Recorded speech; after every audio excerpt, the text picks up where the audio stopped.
So taxation of hire purchase.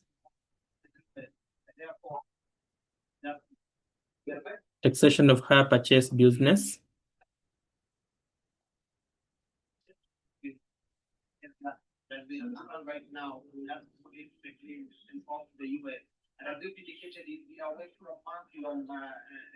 So taxation of hire purchase business. Then we say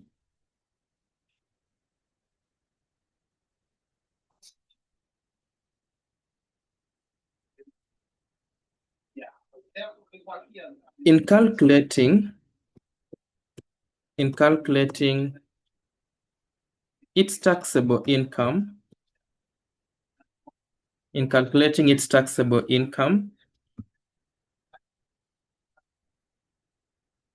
two key steps are involved.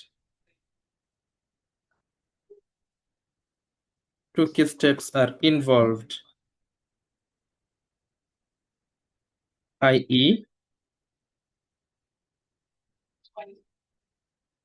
number one, determination of unrealized profit. Determination of unrealized profit. Sometimes we use the initial of UPS. And number two, determination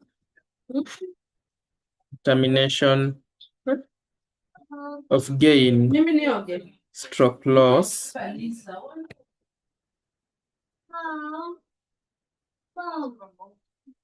on repossession.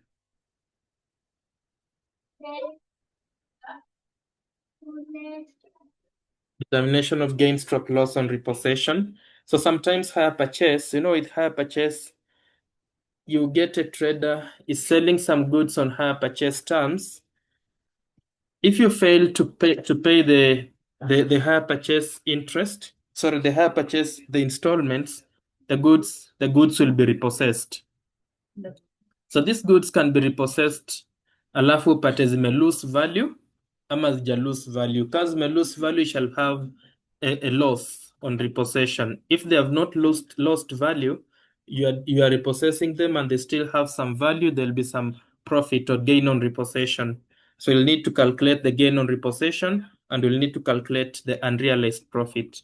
So let's start with number one, unrealized profit. Unrealized profit. Thank you very much.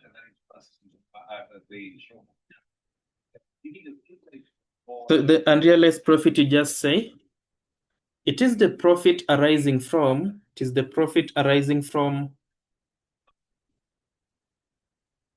goods sold, the profit arising from the goods sold, whose payment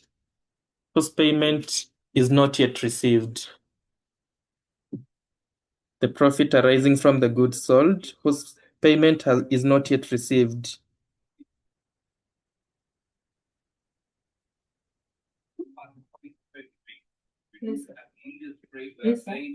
Namwambie kwa UPS equals receivables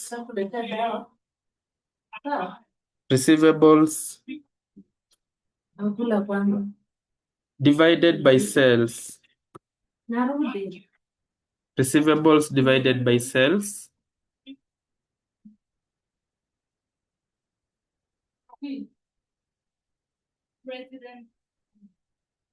Then you multiply by profit.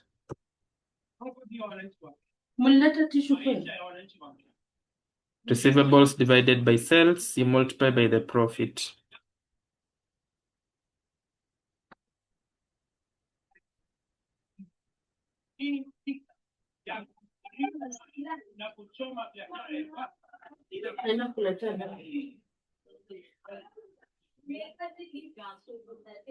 So the UPS equals to receivables divided by sales times the profit.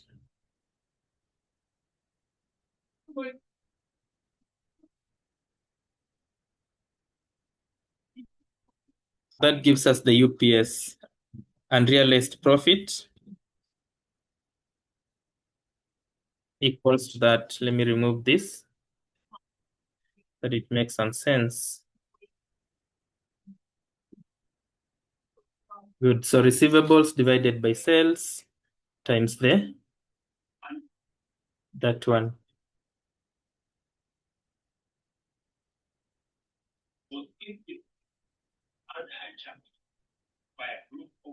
Now, to get our receivables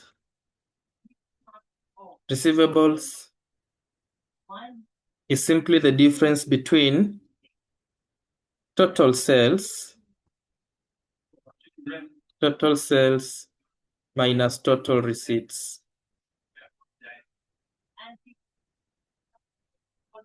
Total sales minus total receipts, that gives us the receivables. So you shall have that UPS, which is the receivables over sales times profit, and the receivables ni yale madeni yako nje. Sales zetu zilikuwa ngapi, na out of hizo sales tumereceive how much. So ile pesa yenye tuja receive hiyo ni debtors. Then number 2, let's have, so in getting the gain or loss on repossession, we need to get the goods repossessed account. Goods repossessed account.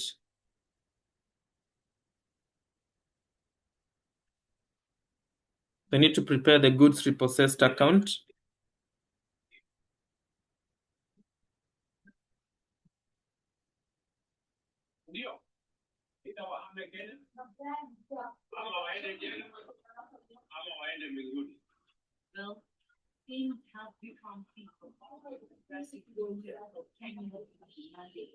So this is a T account.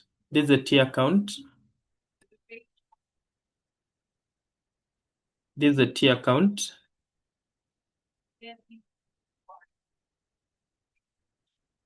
And as a T account, goods repossessed account, on the debit side, we debit the account with the receivables. Receivables on goods repossessed.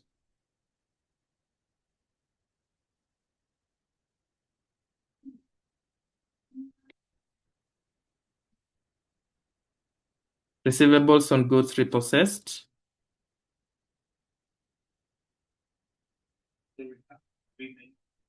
Then we credit this account with the unrealized profit on goods repossessed.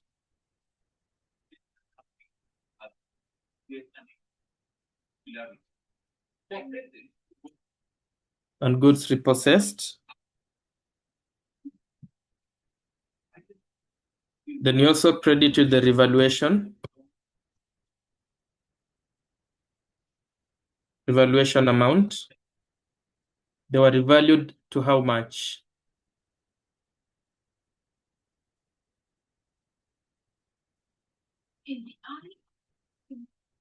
Now the balancing figure will be the either gain or loss. If the balancing figure is on the debit side, it will be a gain on repossession. Goods on repossession. So this is the balancing figure.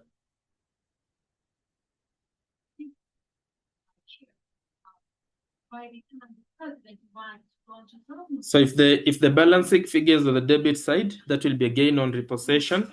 If the balancing figure is on the credit side, then it becomes a loss on repossession.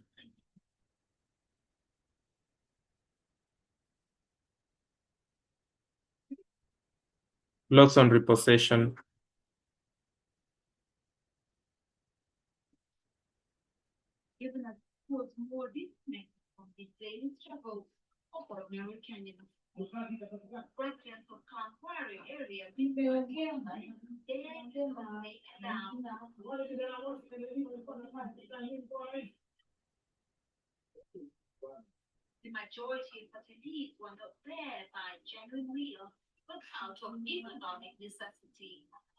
So you have our balancing the totals there.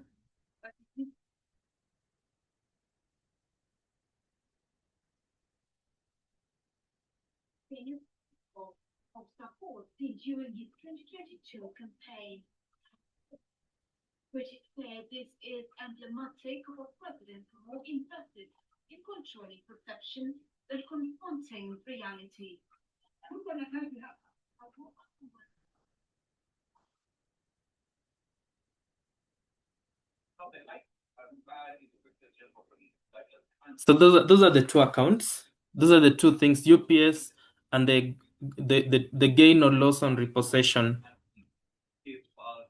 that will always be involved as far as taxation of hire purchase is concerned. Uh-huh.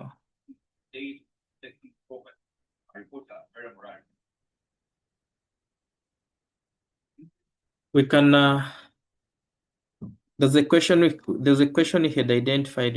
We can handle it. Tuone inaweza tufikisha wapi.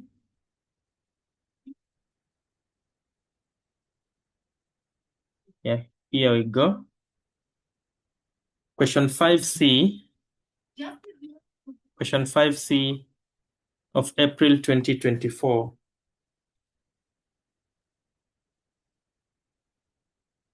April 2024, question 5C.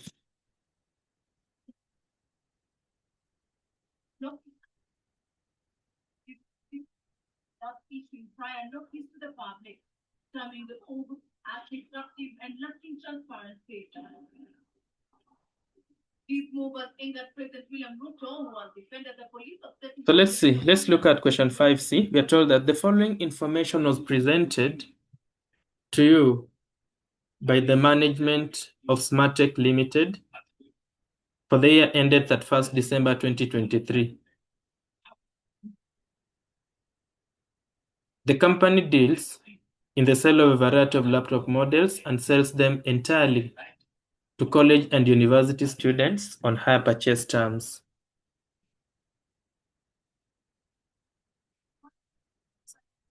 So Smartech Limited buys the laptops at 400 shillings each, 40,000 each. The hire purchase price per unit comprises of a deposit of 12,000 plus 8 quarterly installments of 6,000. The cash price per unit is 50,000. So this company is not selling on cash price basis. It's selling on hire purchase basis.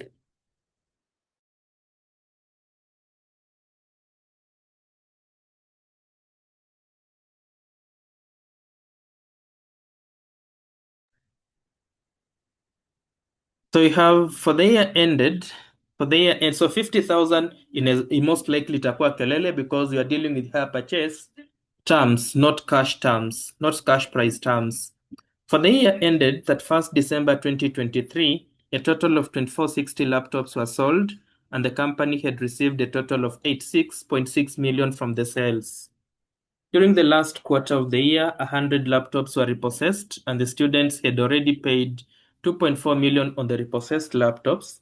This amount was included in the total cash collections for the year.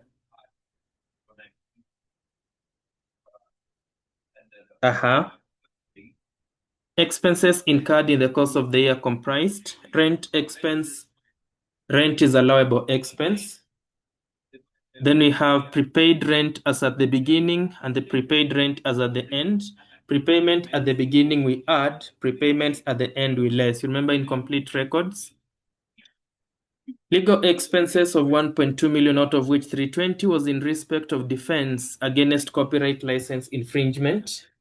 So the defense against copyright license infringement will be allowable if successful. So you have to go with an assumption. Have to make an assumption there. Then marketing costs, the other one will be okay. Year-to-year infringement, they're silent. The examiner is expecting an assumption from us. Marketing cost of 525,000, out of which 40% was in respect of a donation to Leo University Research and Development Fund. So Leo University is not a charitable institution. The only donation that is allowable is a donation made to a charitable institution. Any other type of donation is disallowable. Ni kelele. So here that is not a genuine expense, your donation. The only donation that is genuine expense is if you are donating to a charitable institution, a church. But this is a university. This is a university. So a church is an example of a charitable institution. A school is also a charitable institution. Definition of a charitable institution: the institution that is public in nature. Most importantly, cutting across, it's public in nature. That's where children's home comes in. So after appreciating Kwani public in nature, meaning it accommodates any person, the next thing we ask ourselves, where was it formed? Number one, to promote religion. That's where a church or a mosque is a charitable institution to promote religion. Number two is to promote education and to relieve the distress of poverty and hunger. So to relieve the distress of poverty and hunger, that's where a charitable institution will come from, nyumba ya wazee or something of the sort. To promote education, a school comes there. To promote religion, a church, mosque, all those comes in. So he donated to a charitable institution. The university that he donated to is a charitable institution, so that should be allowable expense.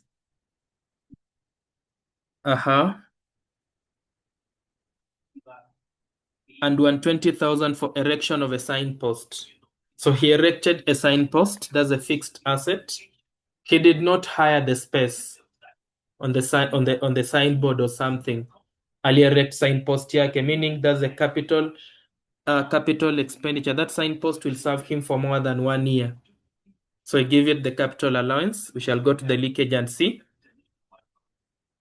Salaries and management expenses of 890. This included renewal of employment contracts renewal that is genuine, provision for salary increment of 200,000. So the only provision that is allowable is a general provision for bad debts. Kwa hivyo hiyo ni kelele.